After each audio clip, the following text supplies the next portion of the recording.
আসসালামু আলাইকুম রহমতুল্লাহ। আশা করছি সকলেই ভালো আছেন। সবাইকে এমডি ওবায়দুল্লাহ পেজের পক্ষ থেকে স্বাগতম। আপনারা যেখান থেকে ভিডিওটি দেখছেন সবার কাছে একটাই রিকোয়েস্ট, আমার ভিডিওটি সকলে শেয়ার করে দিবেন এবং অবশ্যই ভিডিওটি যারা এখন আমার পেজটি ফলো করেন না সকলে ফলো করে দেবেন গাইস।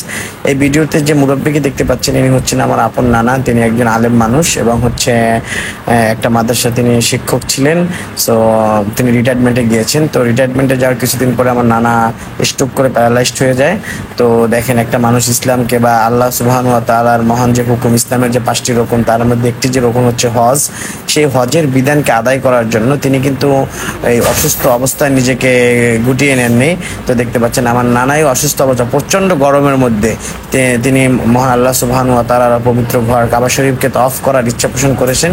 সেই জন্য তিনি আমাদের গ্রামের বাড়ি মঠবাড়িয়া থেকে তিনি হচ্ছে ফিলিস্তিনের উদ্দেশ্যে রওনা হয়েছে। তো দেখতে পাচ্ছেন হাঁটতে পারে না, অনেক কষ্ট করে হেঁটে হেঁটে আমরা গাড়িতে উঠে গেলাম সকালবেলা চরখালিতে যাওয়ার পরে আমি আমার নানা নাস্তা করলাম না।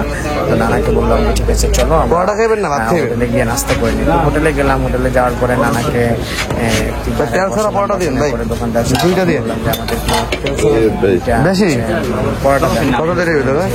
তেল ছাড়া।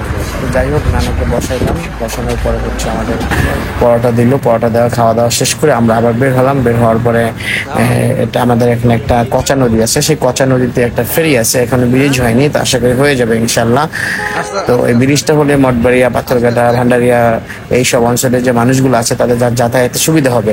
তো আমার এই ভিডিওর মধ্যে যদি কোনো জনপ্রতিনিধি দেখে থাকেন অবশ্যই আপনাদের কাছে রিকোয়েস্ট থাকবে যাতে করে খুব দ্রুত সময়ের মধ্যে এখানে একটা ব্রিজের ব্যবস্থা করা হোক। তো এই যে নানার আমি সেই যে ফেরি চরখালি যে ফেরি গেট, সেই ফেরি গেটে উঠলাম, ফেরি ছেড়ে দিল, ফেরি ছেড়ে ফেরে চলে আসলো। দেন হচ্ছে আমরা ফেরি থেকে উপরে উঠলাম। তো নানা অনেক কষ্ট করে হেঁটে হেঁটে যাচ্ছে, তো হাঁটতে পারে না, এই গাড়িগুলো আবার উঠতেছে। তো যাই হোক এখানে অনেক বিষয়টা রিস্ক, তারপরও হচ্ছে নানা জীবনের রিস্ক নিয়ে মহান আল্লাহ সুবহানাহু ওয়া তাআলার যে মহান হুকুম পবিত্র হজকে আদায় করার জন্য তিনি সমস্ত বাধা বিপত্তিকে উপেক্ষা করে তিনি কিন্তু তার অসুস্থ শরীর নিয়ে ঠিকমতো হাঁটতে পারে না, তারপরেও কিন্তু তিনি হেঁটে চলছেন। হেঁটে হেঁটে কিন্তু সে সামনের দিকে অগ্রসর হচ্ছেন। তো এখান থেকে আমরা আবার গাড়ি নিব, তো গাড়ি খুঁজতেছি। যাই হোক গাড়ি খুঁজে গাড়িতে উঠে আমরা পিরোজপুরের উদ্দেশ্যে যাব। তো আমরা গাড়ির জন্য আরো সামনে যে লোকটা আসতো নানাকে জিজ্ঞেস করতেছে কোথায় যাবেন, পিরোজপুর যাবেন কিনা। তারপর একটা গাড়ি দেখাইলো, কিন্তু নানা ভাই অসুস্থ, তো সেই গাড়িতে ওঠা যাবে না, অনেক লোক ছিল, তো সে একটু ফ্রিলি যেতে চায়।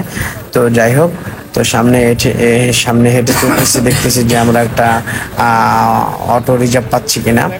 তো যাই হোক এই হেঁটে হেঁটে সামনে যাচ্ছে নানা ভাই, দেখেন ঘামে পুরো শরীর ভিজে গেছে, অনেক অসুস্থ মানুষ, হাতে কাজ করে না, একটা পায়ে কাজ করে না, কিন্তু তারপরেও কিন্তু সে বসে থাকে নাই।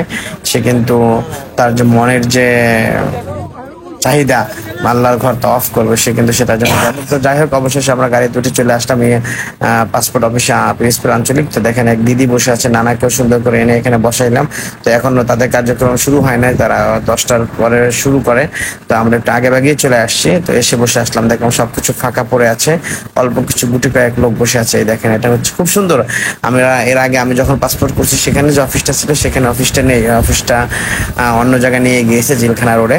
তো সেই জন্য ঘুরে ঘুরে দেখতেছিলাম আঞ্চলিক যে পাসপোর্ট অফিস, সেটা খুব সুন্দরভাবে করেছে এবং তাদের কার্যক্রম অনেক সুন্দর। এই জন্য মাননীয় প্রধানমন্ত্রী দেশরত্ন শেখ হাসিনাকে ধন্যবাদ জানাই। তার পাশাপাশি হচ্ছে আমাদের পিরোজপুরের যিনি মন্ত্রী মহোদয় ছিলেন যে সমরাজুল করিম, তাকেও ধন্যবাদ জানাই, তিনি এই অফিসটি উদ্বোধন করেছেন। এই যে দেখতে পাচ্ছেন আঞ্চলিক পাসপোর্ট অফিস পিরোজপুর। এবং এই ভিডিওর মাধ্যমে আমি আমাদের আঞ্চলিক পাসপোর্ট অফিসের যিনি পরিচালক কল্লোল হাসান ভাই, তাকে ধন্যবাদ জানাই, কারণ নানার পাসপোর্ট করতে গিয়ে একটি সমস্যা হয়েছিল, তিনি সেটা অনেক সুন্দরভাবে সলভ করে দিয়েছেন। যদি তিনি না দিতেন আমার যেতে হতো।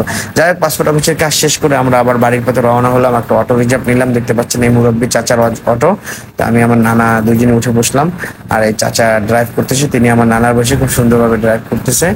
তো আমরা চরখালি পর্যন্ত নিলাম, এই অবশ্যই চরখালি এসে নেমে গেলাম। তো আইসা আলহামদুলিল্লাহ দেখি ফেরিটিও আছে। তো আমরা কিন্তু এই ফেরির দিকে অগ্রসর হচ্ছে। আবার নানা ভাই এরকম কষ্ট করে হেঁটে হেঁটে সে কিন্তু ফেরির দিকে যাচ্ছে। তো যাই হোক আমরা ওই যে আমার নানা ভাই আসতেছে, দেখতে পাচ্ছেন তিনি কিন্তু অনেক কষ্ট করে, হাতে যে ব্যাগটা দেখতে পাচ্ছেন এই ব্যাগটার মধ্যে হচ্ছে কাগজপত্র। এই তো তিনি কিন্তু আস্তে আস্তে হেঁটে হেঁটে ফেরিঘাট চলে আসছে। দেখতে পাচ্ছেন যে হাঁটতে পারে না, কিন্তু এদিক সেদিক চলে যায়। তো তারপর